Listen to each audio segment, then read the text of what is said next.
performance as all around complete as that one? It's been a while. I was really pleased with our team. I was really happy for them. Things that stand out again, obviously, is the turnovers. When you can get the turnovers and then obviously get 2 defensive touchdowns in one game, that's huge. Thought we played really good on special teams again, and just overall team effort. I think the thing I was most pleased about is it's 2 weeks in a row we really capitalized on momentum right before half, and I really think that helped seal that game. When Ryan was able to get the pick six and run it in, the momentum was was already on our side, and then I felt like it just really swung, and we kept it going in the third and fourth quarter. So it was great to see. I think the third quarter, it's 28-0. Third quarter at that point, you could have expected Lamar to come out with some fire, but you guys were able to keep it going. Was that the best quarter to see that the effort was still there? Yeah, I think anytime you have momentum when you're coming out of halftime, we always talk about the first drive of the second half is most important drive of a football game, and we quantify that offensively as we either need to score or we need to pin them inside the 25-yard line, and then flip side is defensively we need to hold them from not scoring and get the ball to the offense outside the 25-yard line. So we were able to do both of those things. We came out and scored, then we kicked off, and we held them, made them punt, and we got really good field position again. So, yeah, it's really good to see. Again, I talk about competitive immaturity, the fact that guys were able to reset at halftime and come back out and play really hard, which we did. We played just as hard, if not harder, in the third and fourth quarter than we did in the first two. So, that's what I love to see as a coach. Doesn't matter if the starters are in there or the backups. I don't know. I think we took 73 guys, and I think 70 of them played. So just to see that continual effort, guys producing, and doing their 111th, I thought was really cool. And then to do it on the road, get into Beaumont, it's not an easy drive. Yeah. What was it about your team that you think they just played well on the road? Buc-ee's. I think our ability to stop at Buc-ee's on the way really – no. I think our guys just enjoy being together.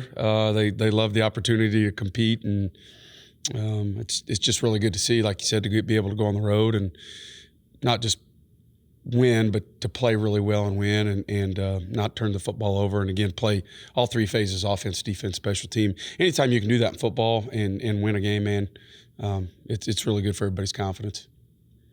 How happy are you with the performance of your defense specifically?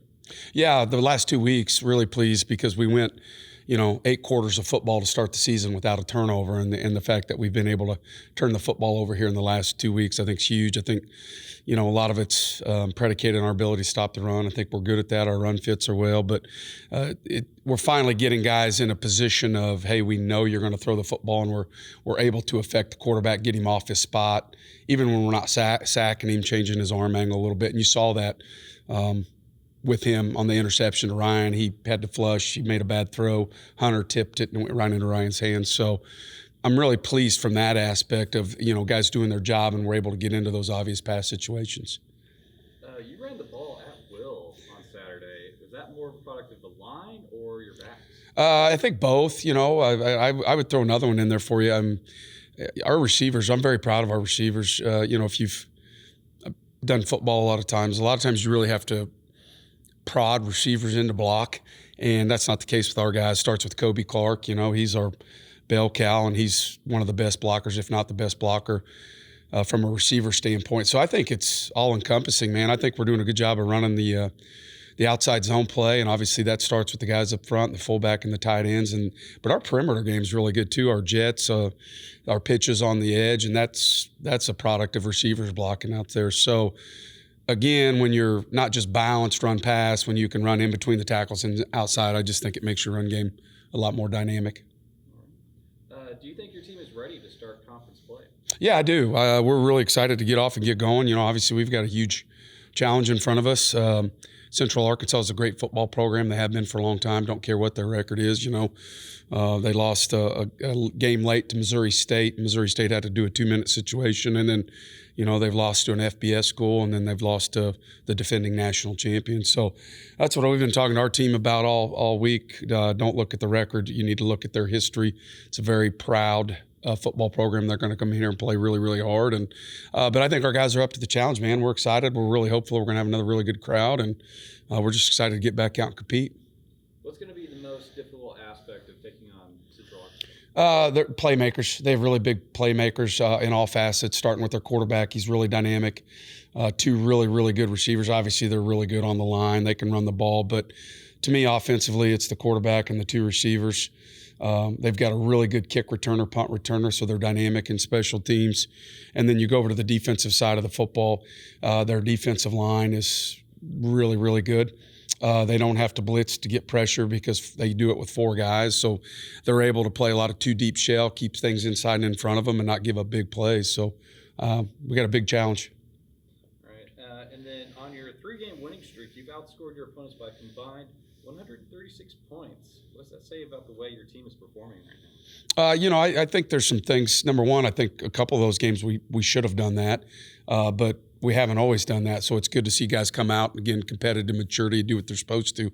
The thing that I've been pleased with our coaching staff is just the blue-collar mentality our guys are having right now, showing up each and every day, trying to get better.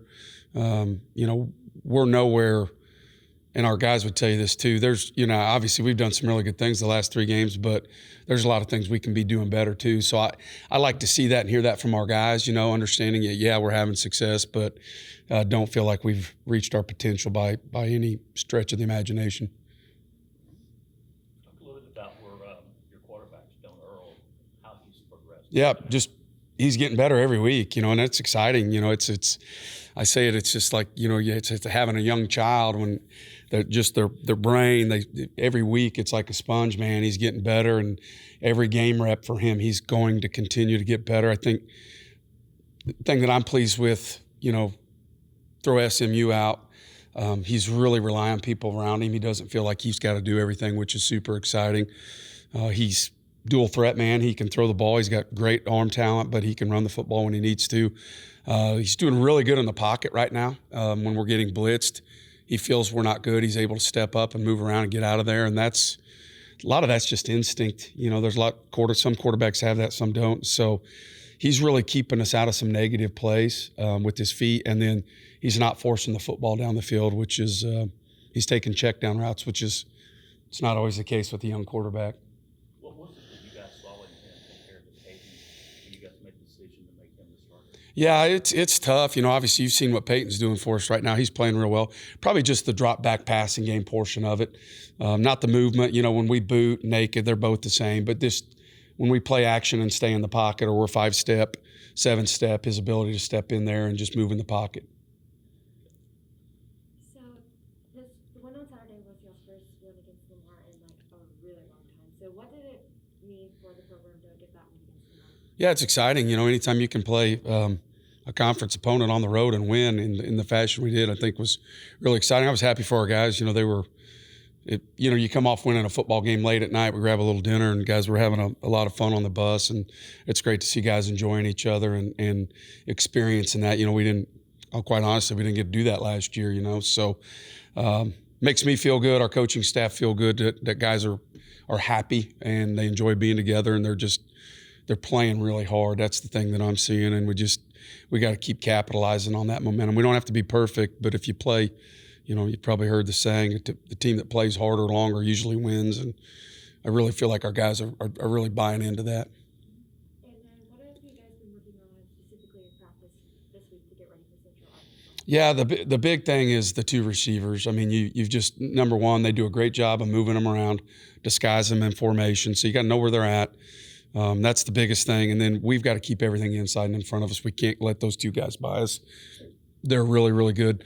Quarterback, when you rush him, he's got really dynamic feet. He's able to move in the pocket. So we've got to stay in our rush lane. So those are the two biggest things, keeping routes in front of us and staying in our rush lanes. Special teams, when we punt and kick the football, 6, we've got to have really good kick placement to cover those kicks. And our punt team and our kick coverage team's got to be really, really good because he can take it to the house and beat you. And then offensively, just really trying to be balanced. If they get you in obvious pass situations with their D-line, you're going to have a long day. And so just trying to be really balanced in what we're doing, again, in the run game, pass game, but inside the tackles, outside the tackles. And Dobbins is back, really getting him up to speed, giving him a few more carries each and every week, and just continue to do those things with Stone, to help him grow. With the WAC ASUN challenge, just kind of tell me your thoughts on that a little bit. It's very interesting going up a future ASUN opponent. So just kind of tell me your overall thoughts on that challenge. Yeah, I go back to, way back when, obviously, I don't think, you'd have to talk to Alan, but I don't think the schedule could have came any better for both sides. I think when everything kind of came down the pipe, I think both conferences were kind of like, wow, we're in deep trouble here of just finding games, because college football schedules are made so far in advance. And so I don't think it could have came out better for either conference, the fact that we're playing together. I think there's a lot of excitement in the FCS. Obviously it's a really good league with them, Eastern Kentucky, Jacksonville State, who knocked off Florida State a few weeks ago. So, it's not like it got any easier for us, but overall the fact that we were able to combine as a league, I think is exciting. And it's going to give us an opportunity, our players an opportunity to go to some places they've never been, Eastern Kentucky and Jacksonville State. So, anytime you can give student athletes new experiences, I think is really cool.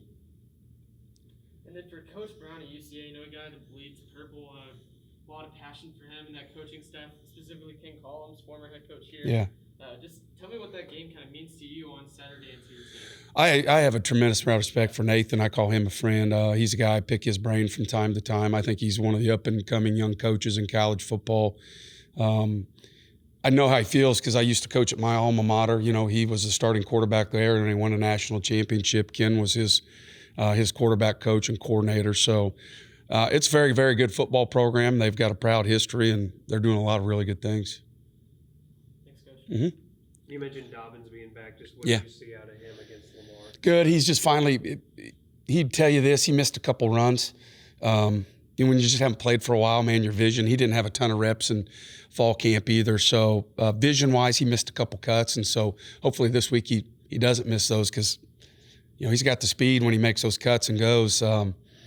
He's trouble for a defense when he gets up to level 3. And so a couple times he felt like he could have cut it and got one-on-one with the safety and didn't. But, I'm really confident he'll come back, and the more reps he continues to get, the better he'll be.